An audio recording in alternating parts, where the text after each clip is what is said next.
Biz burada ne faaliyet yapıyoruz? Çalışmalarımız ne? Milli eğitim yapmış olduğumuz bir çalışmamız var.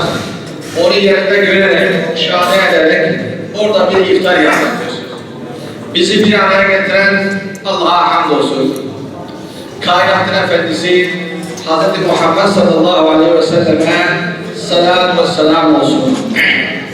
Rızkı ve nimeti veren Allah'tır. Allah kendine yönelen kapıları kapatmaz. Bizler aciz kullarız. Ya Rabbi bize bu dünyada tandırdığın bu sofranın daha güzelini, ebedi mutluluk yurdu olan cennette de en güzel bir şekilde tatmayı bize nasip et inşallah. Mülkün sahibi de sensin.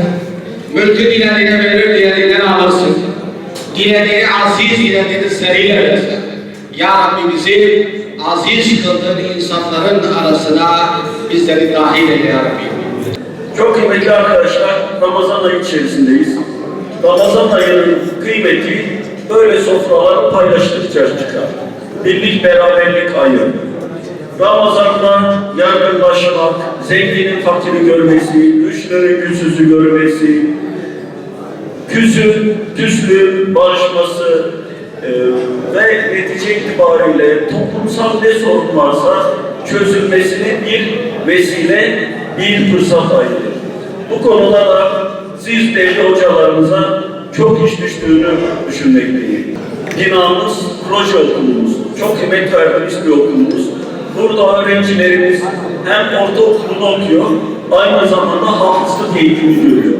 Allah'ın kelamını bu yaşlarda ezberliyorlar.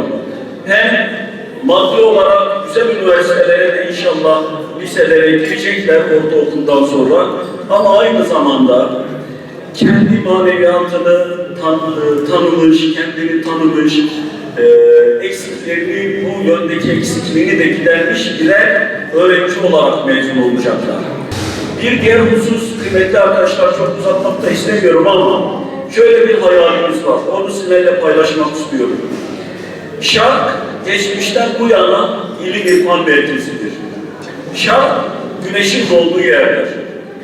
Son maalesef 300 yıldır bir inkisaf var.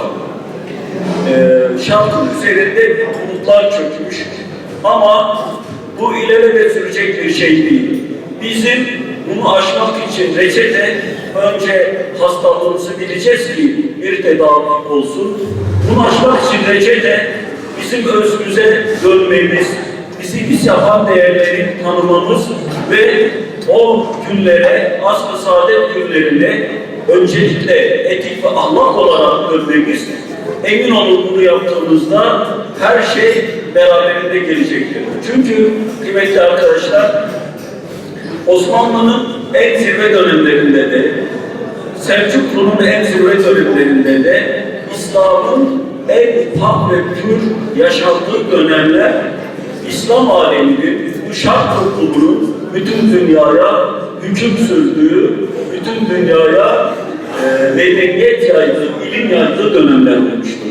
Dolayısıyla bizim İslam'ı bir tedenni olarak görme değil de bir terakki olarak kabul edeceğiz ve ilimde de, bilimde de, irfanda da, kültürde de Avrupa'yı da, dünyayı da inşallah geride bırakacağız. Bunu yaparken asla ve asla kendimizi bizi biz yapan değerleri bir kenara bırakarak değil, onlara daha çok tebessüm ederek ilerleyeceğiz inşallah.